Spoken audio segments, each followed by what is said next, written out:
Are we live?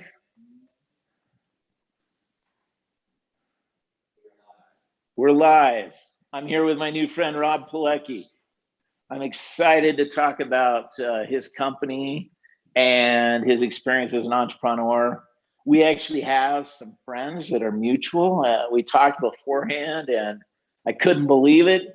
I was going through his Facebook and his LinkedIn profile, and just getting an idea of Rob and who he was and what he was about. And he knew my friend Ron Manu from high school, and you guys knew each other how, Rob? We're cousins. You know, all Samoans are cousins. We're all related. That's right. Everybody's cousins. He's my next door neighbor in Samoa. Our parents grew up together somehow, so we're well, cousins. Ron was a pretty stellar guy in high school, so really a good guy, and you know Malcolm, who works with us, and you know a lot of people, I guess. How's that helped you as an entrepreneur? You know, knowing a lot of people and networking, has that helped you? I mean, you seem like an outgoing guy. What Oh would you yeah, say? it's been the base of marketing for us. Right. With Washi, I've told my story about the ups and downs of being an entrepreneur, and it's connected with everyone I know because everyone has an idea, everyone has a dream, and they're living it through me as I go through this journey. But you know, I come Yeah. from politics. I used to be an I elected saw official. that. You were like a Yeah, state legislator or something like that for a I, while. I, I was the county clerk. I don't know if you know what the county Oh, clerk okay. is. I gave Tons you a of promotion.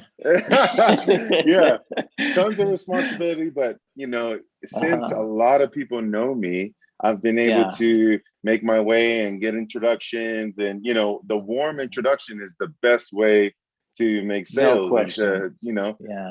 so knowing people and having the Polynesian connection, I'm blessed. I'm blessed because Yeah. Polynesian people know Polynesian people, and everybody's my cousin. So yeah, You that's know, how it works. I gotta say, guys, that Rob and I were talking about our friendship because I love Polynesians, particularly Samoans, because they're such incredible people. So, you know, early at an early age, I learned talofa. I learned to love their food, their culture, and I teased him because I said everybody's cousins in that culture.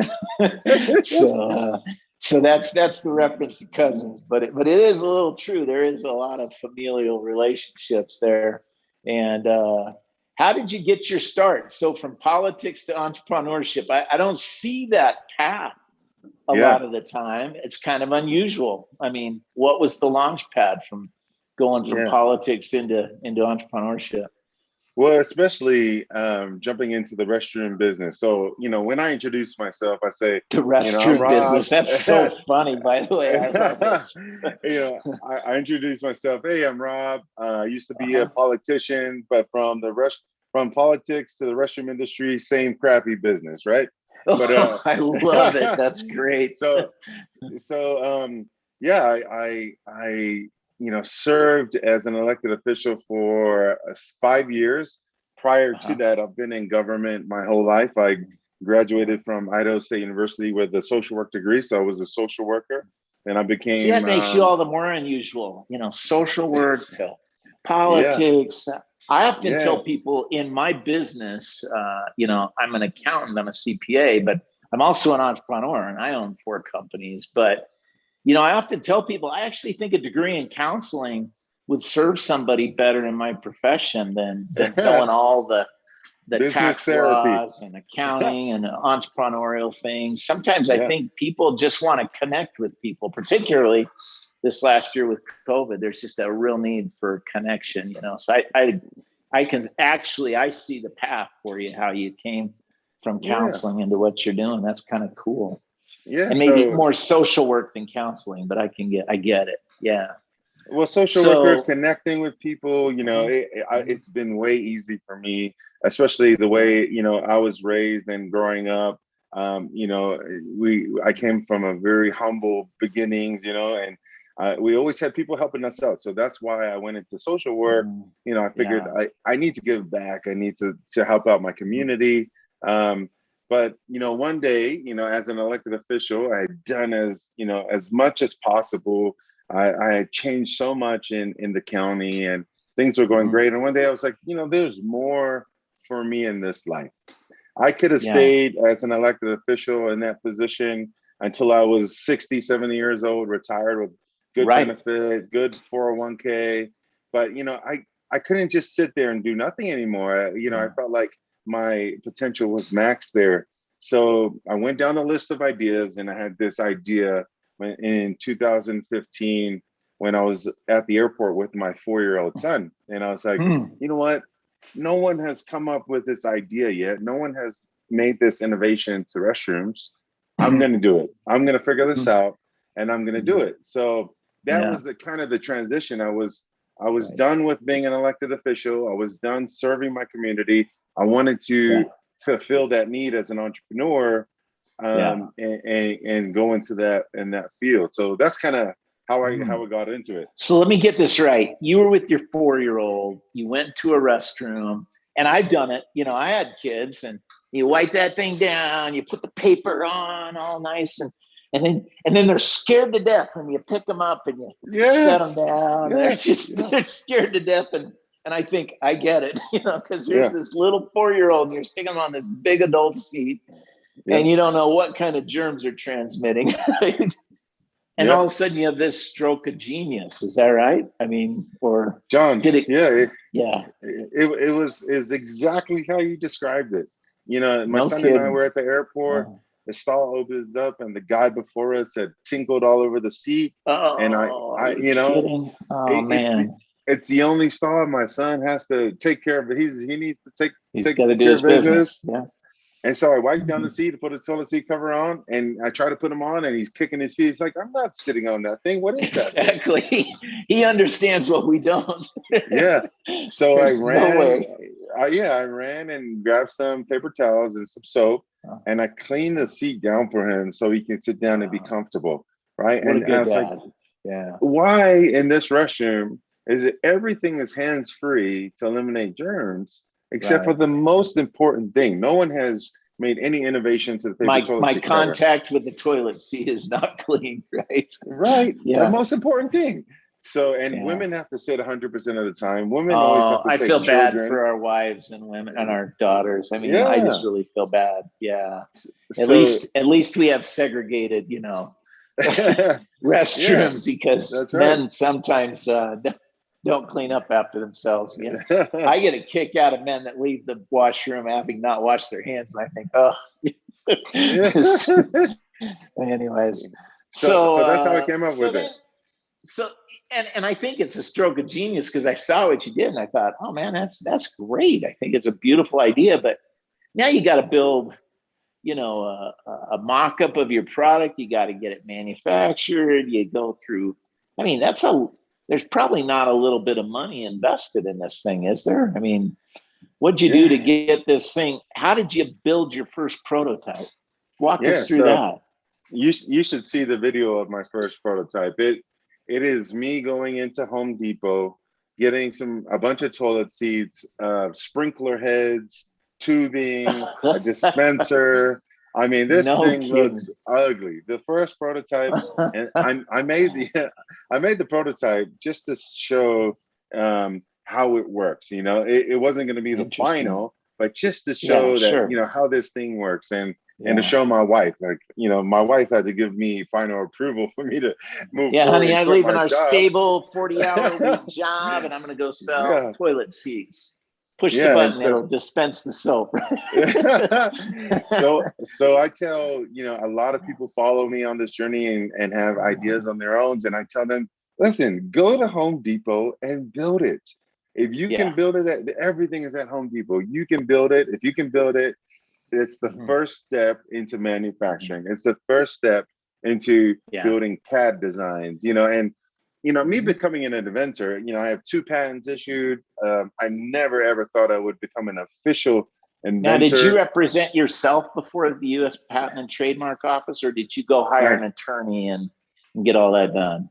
I hired an attorney, one of the best in Idaho. He's undefeated in patents. He always gets a patent for his client. I want that name later. So cool. Uh-huh. And he guided me. I had to do a lot of the work though, Yeah. because he Yeah. doesn't know anything about toilet seats. He doesn't Right. know anything about toilet bowls, Uh-huh. and I had to figure it out for him so he could Yeah. present it. And so there was tons and tons of work, but it got done. I can Mhm. call myself an inventor because I didn't give up on it. And you got your name on a patent. I mean, people can look that up. You've created a little bit of history and a Yeah. legacy for your kids. You can say, "Dad's on a patent here," so that's awesome. E- Even though it's about a toilet seat, hey, a patent is a Yeah, patent. yeah. Well, But patents aren't cheap. How did you finance that? Out of the sales, or did you bring in a little investor money? Did you borrow from Amex, Visa, Mastercard? What'd you do to this kind is of get that going? Yeah, this is where the entrepreneur journey starts, my friend. I Uh-huh. uh, I took some of our savings and we Uh-huh. started with that. And then when I quit my job for Shark Tank, Uh-huh. I Yeah. cashed in my 401k. I've been with the government for a Wow. long time. And I was like, you know what? Yeah. I'm going all in, and I'm going to cash in my 401k. And took me about 100 grand. Wow. And we've come this far to getting patents, getting prototypes, getting our Hmm. molds made. I've Hmm. taken investor money. So, I mean, Yeah. every step along the way has Yeah. been different, but I had to Yeah. use my own money at first. Well, total respect, man, because I'm an entrepreneur. That's, you just got to put up the first dollar. You got, like you say, you got to go in. You're in or you're out, Yeah. and you went for it. And there are a lot of people, and there's a lot to be said about moonlighting. Hanging on to the secure job, but I have total respect for the guys who say, we're going for it. We're all in on this baby. And Yeah. sometimes, eventually, I guess what I tell entrepreneurs is you'll have to do that. Eventually, you've got to become 100% committed to what you're doing. Yeah. So, Yeah. so tell me about the company. The company is called what? Washi. Yeah. The company's called Washi. Um, Mm-hmm. and we have a And how's product. it set up? A C corporation? Is it partnership? C corporation? S Uh, corporation? no, right now LLC? it's set up Uh, as an LLC. Yep. okay. And about how many people own this thing? Are you allowed to tell me that, Yep. or? Uh-huh. So there's about 9 investors in the company. Okay. Okay. Local investors in Mm-hmm. Idaho, Boise, Mm-hmm. Pocatello, and one in Utah. And they've mostly been friends and family that have come Okay. along and invested money. Yeah. So yeah. And how fast after, and when did you build your first product that you could sell? How long that take you? So in 2018, I was issued Uh-huh. the first patent. And, Okay. from 2015 to 18, I just took it Yeah. really slowly, with just working on a Okay. patent. I wasn't going to put any more money into it unless I Right. got the patent, right? And so Okay. once the patent was issued, I was like, you know what? I put in already 15, 20 grand into this thing. Now it's time to start making them. So I went Mm-hmm. to a cleaning trade show in Dallas, and I Oh, found a good idea. manufacturer there. And I was like, I got to find Really? my manufacturer. So I found a manufacturer to make it for me. I went in 2019 to China for the first time. Mm-hmm. Best trip of my life. Glad And COVID hadn't happened yet, because that probably saved I, you. Yeah. prior to COVID, Cool. and Uh-huh. found my manufacturer and worked with them. And they started making the actual prototypes. But we got Cool. our official first product the beginning of this year. So That's the beginning of outstanding. 2021. And so Yeah. now your sales are going, correct? So yeah, so we had a very small initial shipment of 50 seats, right? So we're working with 50 seats, Mhm. and these are the stories that people love to hear about Hey, entrepreneurs. it's the culture of your company. I think everything's sold on a story. I have a Yeah, I have a guy. He was a billionaire, and he was a client for a long time, and he thinks the power of a story is really what sells oh companies. He's yeah. big on that. So I hope you're People, writing this stuff down and keeping it. But tell me what happened with these 50. yeah, people are rooting for the underdog, right? People are rooting and supporting and watching because they feel like, oh, that could be me in Rob's shoes. That could be me one day. But I got these 50 right before Chinese New Year, right? Everybody's rushing to get product out of China Yeah. right before Chinese New Year. And Wouldn't have thought about that, but yeah, that makes sense. Okay. yeah, and so I got 50, and so we had a local hospital that bought them, and I'm the CEO of the company. I'm going into disgusting restrooms on the floor installing these toilet seats, right? And so the Good for first night, you. Good for yeah. you as a CEO. You're learning exactly what it takes to get these things in. Okay. Oh, First and night. it's backbreaking work. The maintenance people that you see, I mean, thank them. They do some. I know it's No their job, question. but backbreaking work, disgusting work. Right. They have to clean up after us. But I go in, install. 1 o'clock in the morning, I get done. I'm really tired, and the next morning, the hospital calls me and says, "Rob, these things aren't working. Like something's going on with them." I'm like, no kidding. Are you serious? No. I was just there. I just tested them. They work. So I go over back to the hospital, and in one of the sensors inside of the seat is going off because of the coldness of the water when people flush the toilet. So I'm like, the manufacturer messed with the sensors without me knowing, right? They did some modifications without me knowing. Yeah. Okay. So I had to go take these 50 seats out, take them to my engineer. They had to be after fixed. You'd been up all night too. Up all night. It took 6 weeks to fix these 50 seats. I had to go back, reinstall them. I mean, it was a nightmare. The biggest nightmare that you expect these first 50 to come in and like, oh my gosh, my product is here. It looks beautiful. It works well. And then when you install it, something happens. But it was like, it was the hardest time. One of the hardest times because my product isn't working. My reputation for my company, for this invention, it's going downhill because these things aren't working.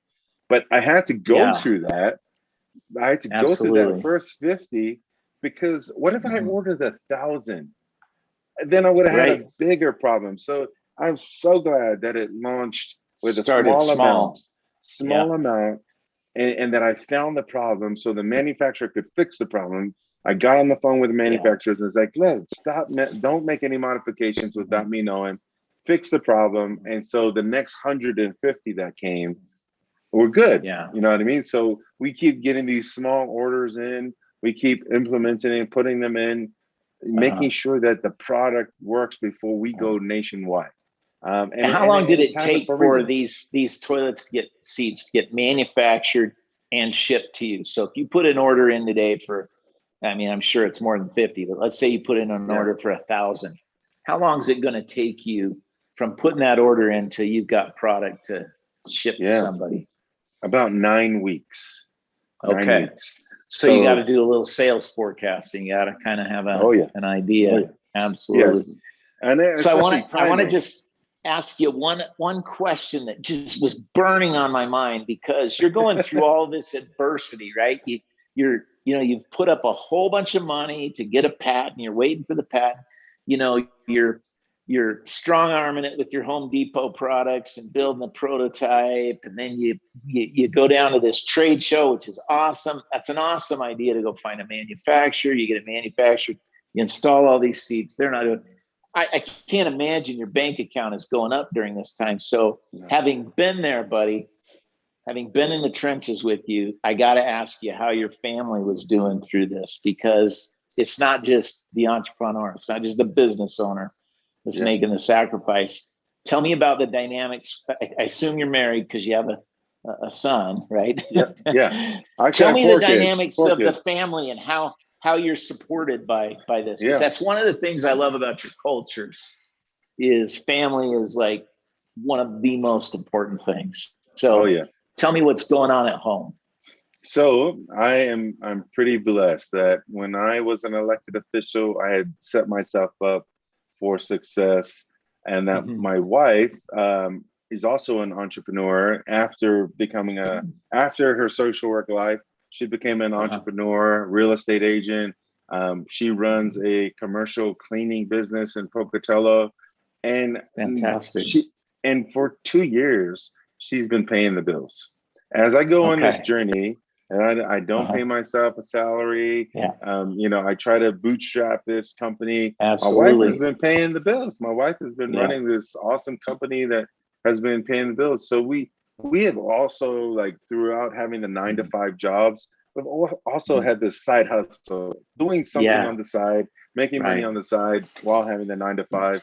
And that side hustle for my wife became full time, where now she can manage employees and send them out to cleans. So we financially, we were surviving because my wife was paying for the bills.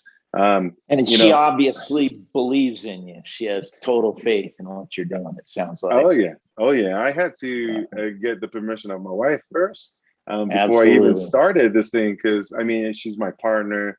If I didn't have her support, then I couldn't move Yeah. forward with the company without her support. And she believes in the product as well. So Thanks um, for sharing that, Rob, because I totally have a similar background. My wife had to be all in. We bootstrapped our businesses too. yeah. In fact, when I started this business, I intentionally, because I wanted to tell entrepreneurs, because I work with them all the time, I started this with $100. It can be done. It's Yeah, hard to bootstrap it, but it works. yeah. So tell me about the sales now since these original 50. Kind of how have things matured now? You're what, 8 months later from you know the Yeah. devastating 50 seat installation. So those 50 seats are out in the market, in various Awesome. places. Um, Uh-huh. we have them at a country club, at an airport, at a hospital. We divvied those Fantastic. seats up and spread them out, because we don't have too much inventory, and the marketing value for us, to be seen in high traffic restrooms is huge, right? If we're in a Right. airport, Mhm. and people see these seats, they're going to go Yeah. back to their facility and say, I saw this toilet seat at the airport. Yeah. We need this thing, right? So we Right. kind of divvied it up and Yeah. strategically placing these seats. I've had to deny people of orders because I didn't think it was the right fit for the initial, 1,000 seats we get. I have to put them in places where they're going to be seen, not in a office space where only the office Right. people are going to see them. I need to be in Right. public places. So That's a great idea because you're taking your marketing pitch to traffic, really. yeah, yeah, You're diverting a river, not digging a well, as we say. yeah, You're just diverting everything yep. over to seeing your product. And so I imagine that's created a ton of demand for you. Oh, Is that and right? here's the prime example, right? We met with Yeah. Dallas Fort Worth Airport. Uh-huh. They have 82 million people run through the airport, running a Jeez. $1 billion budget. And Uh-huh. if we had our seats in there, the Yeah. marketing value for us, I mean, 82 million people, even half of them, if they see our seats, 40 million seeing our seats, and we didn't put $0 into That's marketing, huge. it's huge for us. And because we Yeah. only have, so we have 50 seats out in the market, 150 seats ready to go. I just barely moved my family to Utah to launch in Utah. So we made another risk, took another You leap of left faith. Idaho for Utah, man? Oh. we, we left Idaho Where because are you in Utah. Utah, by the way? Where'd you decide to So end up so in Utah? I have an office in Lehigh. We live Yeah. in Harriman, Utah. Okay. So Yeah, my some of my family lives near Lehigh up in Alpine yeah. and So Highland so area. So a lot has happened in that area. It's just exploded in terms oh, of entrepreneurial and business growth. So and in that's fact, they why call it that's where I silicon need to be. slopes. We might have to call it toilet seat slopes with your pace of growth. I don't know. Yeah, So what is the biggest problem today? You're still kind of early, but what's the biggest problem do you think for you today? yeah. Manufacturing, production, inventory has been the problem for a Mm-hmm. year, right? Yeah, Getting sure. the seat as perfect as it can be has been Mm-hmm. the problem for the last 6 months. Now that we have a little inventory, 150 seats to go out, strategically placing Mm-hmm. these seats in Yeah. malls, event centers, Mm-hmm. and saying no to John some Miller's people is home. hard. I mean, Yeah, you didn't have to John put it in knows my how. home, but I'm just kidding. My Yeah, wife is so going to see this and she's going to say, "How do we get one of those seats?" yeah, But yeah. here's the So deal: she's going to want to know that there's something that'll clean the bowl too. You know, I want it all. yes, So, what does that's one been of the these problem. things roughly run cost wise? Would you say? I mean, I'm sure your pricing's changing as the product changes, but today, as it sits, about what is one of these seats cost? Yeah, so a single seat costs $2.99. Our seat Oh, is that's fair. yeah, I it's the think that's very first. fair. Yeah. Yeah, it's the first smart toilet seat for public restrooms too. So it helps maintenance crews. You connects by Bluetooth to our app, so maintenance I was crews just never going to have to joke check. that you must have a USB port on the side, but it's actually smarter than that. I got a it's Bluetooth app for it. it's Oh, Bluetooth that is connected. awesome. It tells you how much battery life it has, how much cartridge life it has. Get out of So, town. so you don't have to ever check it manually. You just check the app and Yeah. it tells you the data, right? So we're the Oh, first that's cool. smart toilet seat, and then we are the first seat that an actual user can wipe down, sanitize the seat before they Yeah. sit down. So a single seat costs $2.99, but airports Mhm. and they buy in bulk over 100 Yeah. seats, you get a wholesale pricing. So, Sure. it gets Sure. cheaper if you buy more. Do you But do you also yeah, sell the products like the wipe or the soap or I don't know what you call yeah, it, disinfectant? You sell all, yep, so that you're the supplier for the wipes and the yep. disinfectant or soap. Good. So John, that's how we make our money. We are the I razor was going to blade say you got model. the seat that gives you a little profit, and then you got the follow on forever. Yep. Hopefully, So that's so they buy awesome. this canister from us, this unique looking bottle. It only fits in our seat, and after they make the initial purchase, every month we'll go back to them and say, hey, we'll look at their data and say you might need Yeah. 5 more bottles of this or 100 more Mhm. bottles of these, and so they'll How they'll many buy from us every bottles month. in like a Dallas Fort Worth airport? How many bottles would a typical seat go through in a month? Would you say? Well, Have you so have you got for their that kind of yeah data? yeah for their busiest restroom, they counted 1,100 uses in a day per restroom, right? And so our Wow. canisters hold 2,000 uses per canister. And so if Okay. if somebody So used about half, right? every other day or so, somebody's going to be replacing the canister. Does Yeah, that and sound and about well, right in a really busy restaurant? yeah, and they have like Mhm. 20 stalls in one, 10 stalls in the other. So divvied up, Okay. it could be Yeah. anywhere from 3 to 7 days, depending on the day, Yeah. So tell me about your goals. I set goals, and it's funny. Sometimes they take longer. Sometimes I think, wow, that happened faster than I thought for my businesses. But what's your goals now for your business? What are you looking to do? Yeah, so our first goal was always to sell our first 1,000 seats in the year, right? Mhm. Okay. Start slow, crawl. I've always had the lesson because I've always wanted to ramp, ramp, ramp, ramp. But Yeah. life hits me again and says, nope, you better start crawling. Crawl, you better crawl before you walk. And Mhm. so selling our first 1,000 seats, getting a good product in and selling our first Mhm. 1,000 seats is the goal. Yeah. Thereafter is we connect with janitorial distribution companies across the nation, and we become a supplier for them for our seats. And they have their own sales teams, they have their own accounts that they will go sell to. So it becomes easier for us. We don't need the biggest sales team. We just connect with distribution companies thereafter.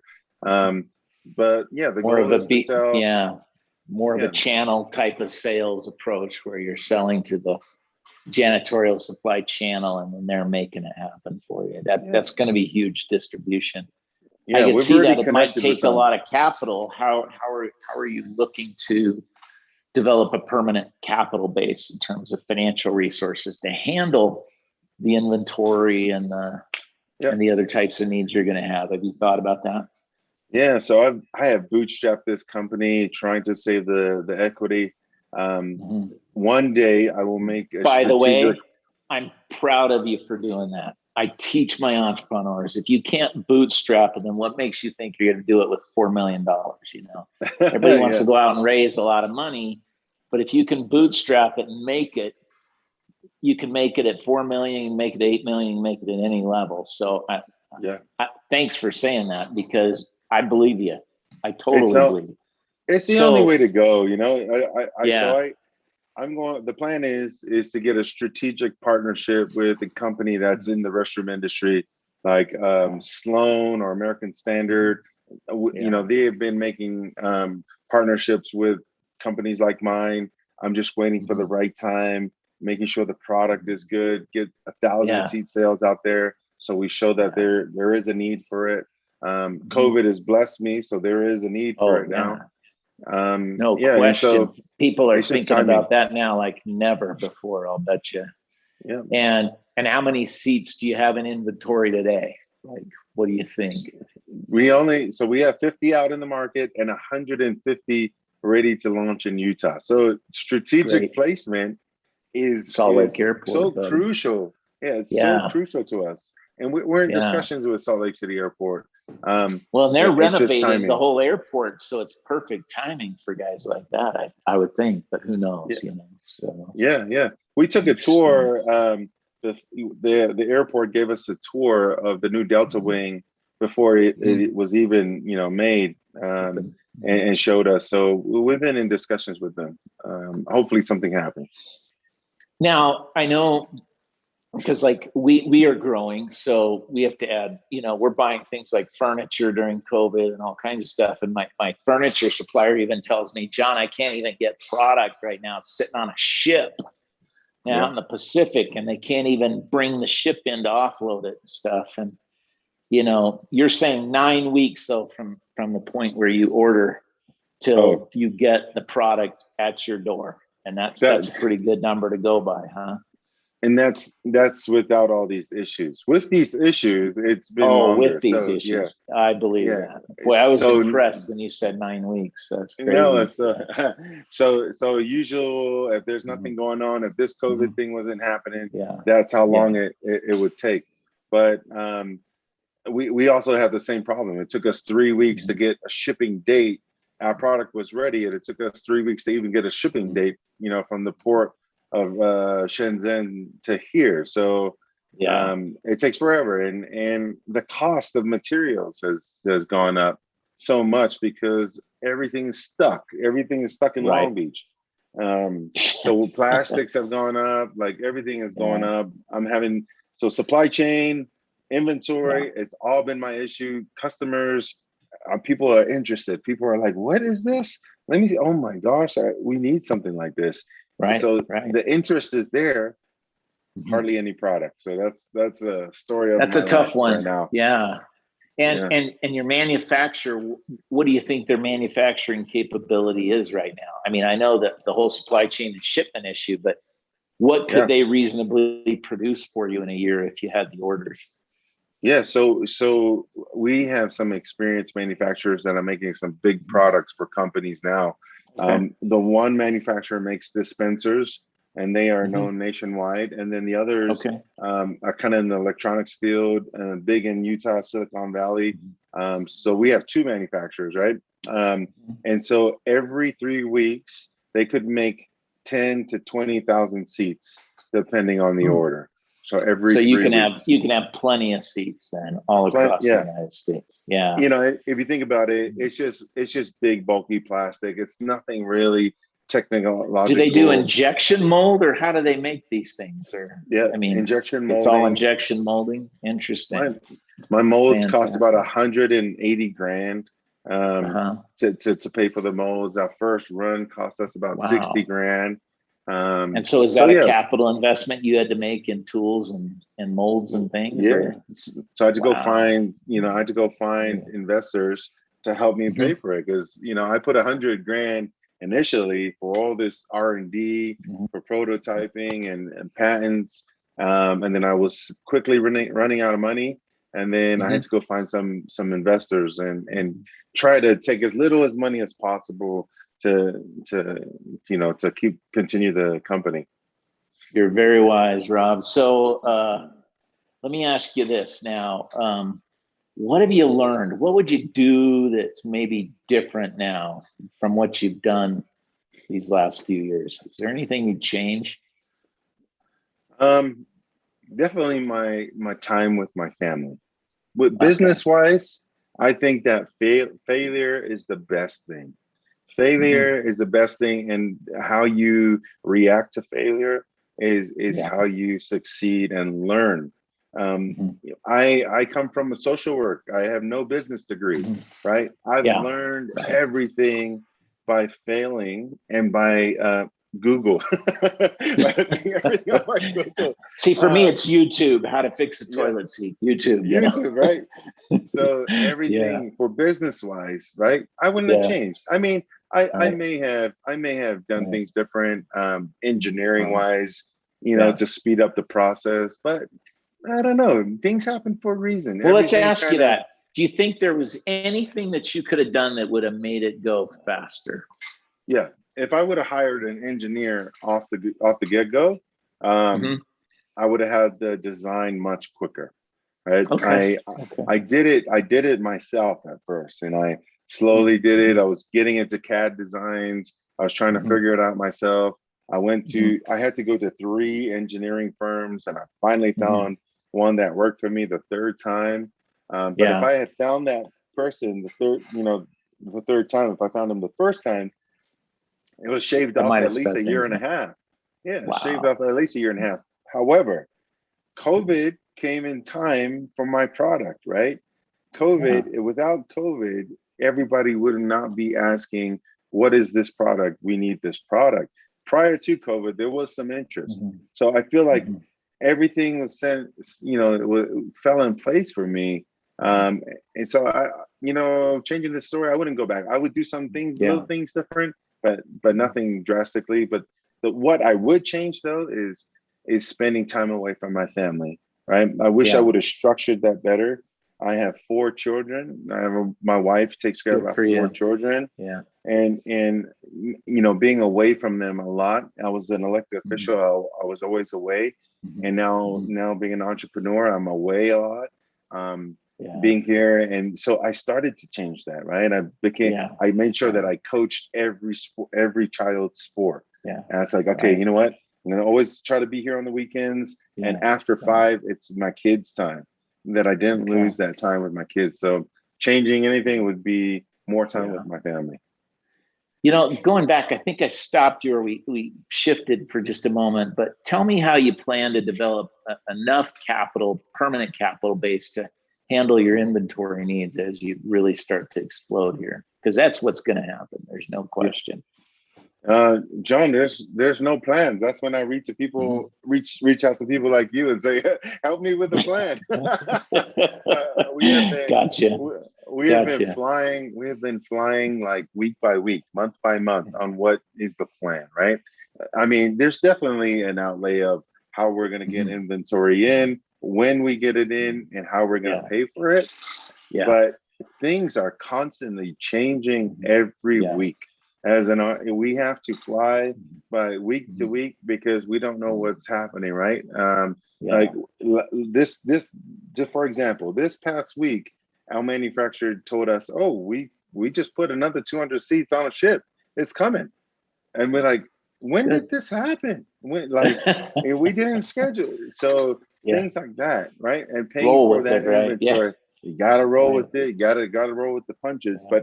But strategically, Yeah. for how to Mhm. finance, right?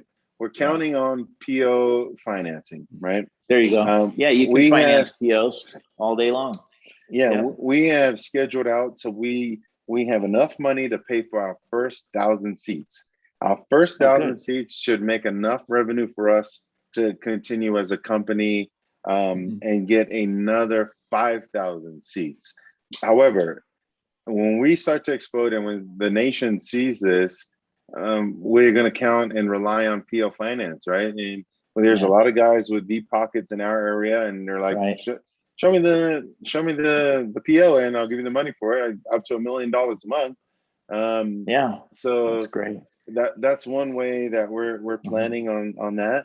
And Um, there's enough profit margin in these seats that you'll be able to pay for the financing and still yeah, develop enough profit to then expand and add more seats or more yeah. So inventory. Okay. So we're making out seats at, $70 a pop right now. If we order more, it goes down to about $50 a pop. We sell them for $2.99. Yeah, that's good. And then good numbers. we're making our cartridges for $5, a cartridge of chemical for less than $5, and we sell it for $29.99. So that's good. There's definitely a lot of margin for us to breathe. And I can see that the cartridge sales are going to go far beyond the toilet seat sales at some point. Yeah. You're going to see that be eclipsing everything. How long do you think the toilet seat? Oh, go ahead. Yeah. With the marketing value of some of these businesses, like at Vivint, right, where the Utah Jazz play, I would just give them the seats. I would say, here, this is my gift to you. However, I hope you're hearing this, Jazz organization. However, they will purchase, when they purchase 2 cartridges from me, that pays for the seat. And then thereafter, they're going to continue to purchase. So we'll create that lifelong sale. It's not just a one-time sale. I'd love to see your seats at Jazz games. That'd be awesome. Well, let's talk about sports for a second, because you got a background in sports. I think you played football. You're from New Zealand, so you clearly played some rugby, and and you've been an elected official. How has sports and politics kind of shaped and molded your mindset and your attitude as an entrepreneur? Well, how has it helped you, and how has it maybe held you back? It's been the biggest lesson. It's never held me back. It's because of teamwork, right? So I was captain of most of my sports. I was a leader in teamwork. When you play team sports and you're the leader, you better lead by example. You better be the first one there. You better be the last one cleaning up. You better take the punches for the team. So team sports is definitely, it should help. Whoever's played team sports should help them in business, because they know how to play their spots, right? Well, and they know how to overcome adversity too. When you're, I remember years ago watching a baseball player. All of a sudden, his name is Ricky Henderson. I don't know if you remember Ricky Henderson, but he played for the A's. He played for Cleveland. I remember watching this guy, and they'd be, 8 runs down in the bottom of the 9th. There's no chance his team was going to win, and Ricky was out stealing bases. That's such a unique mindset, because sometimes you're 9 runs down in the toilet seat business. I'll bet. I know in just about any business, you're 9 runs down, or you're down by 4 touchdowns, and you're in the end of the game. And how you pulling it together? How you putting that that mindset back that you're going to win, you're going to overcome this. Has that helped you? Oh, it has definitely helped me. And I'm glad I played team sports since I was like 6 years old to about 23 years old. And that 17 years of playing sports and training my mind that when things get tough, you better suck it up. Suck it up and get through it and get past it, right? And overcome that. It's helped me so much to learn. I mean, especially like, you see that game, Reggie Miller in the NBA Finals, where he scores like 9 points in like 16 seconds, beat it, like things stuff. Like that. Don't ever count yourself out until it's done. So, and I think people don't think about it. It starts right in your head. It starts, every action we take starts with a thought. And if we're structuring our thoughts to fail, we got to get rid of that nonsense. We got to start to believe in ourselves first. Yeah. If you can believe in yourself and what you're doing, you have so much more of the advantage. And that's why I think team sports actually helps a lot. Probably politics too, because in a way you're running in elections, you're facing a tough public out there. I can't imagine they're very kind to public officials these days. They probably find lots of fault with guys like you, right? I got out just in time. But in politics, half of the people love you, half of the people hate you. And so it's funny. You can never please anyone, I've had the town mayor come and invite me to run for city council before, and I said, "Why do I want to run for city council?" Just like what you said, half the town's going to hate me immediately, and I like everybody. So yeah. Oh, good. Well, I think it's awesome what you created, Rob. I think you're an example to your community, to your family, and certainly to your culture. As we've talked, I love the Samoan culture. I love the people, and we need more role models like you. We need people that bootstrap it, that make it happen. What do you hope to accomplish with this company long term? What's your long term goal? You know, the first goal that I ever had for Washi, the bigger picture, is to give my kids and my wife and my family something that I never had, right? Like I said, I grew up with humble beginnings. Really, my parents moved all of our family from New Zealand to Hawaii with bags of clothes, with suitcases, right, full of clothes. Amazing. We had nothing, and they took that risk to provide us the American dream, which now I need to go fulfill that. They took that risk. Now I need to go live that for them, and say that they did not waste their time doing that for me. And I really appreciate what they've done. But the first ever goal was, okay, I need to create a business and create enough income to support my family and to help my parents retire, just to help give back for what they did for me. That was the initial goal. And then now that, I have friends and family that have invested in the company, now my goal is to make sure that I don't waste their money, and that I one day hit my goals, selling 100,000 seats. That's my goal for the company. Sell 100,000 seats. This is $1 billion company, based on the cartridge revenue that comes in monthly, based on the seats. We sell 100,000 seats.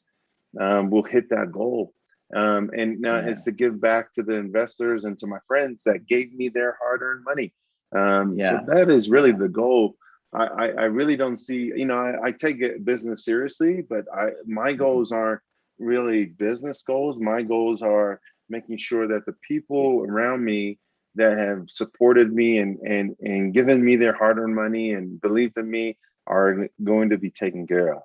And that goal helps me further increase the business, further grow the business, because I have this goal that I'm trying to reach, which is, hey, grow the business, make sure that you're not wasting everyone's money, make sure that their time is not wasted.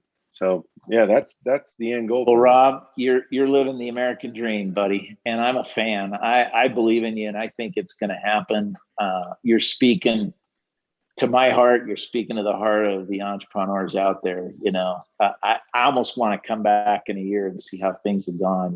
Let's do it, John. I truly believe you're going to be successful, and I see it by your attitude, the way you think, the decisions you're making, even with bootstrapping, all of the things you're doing.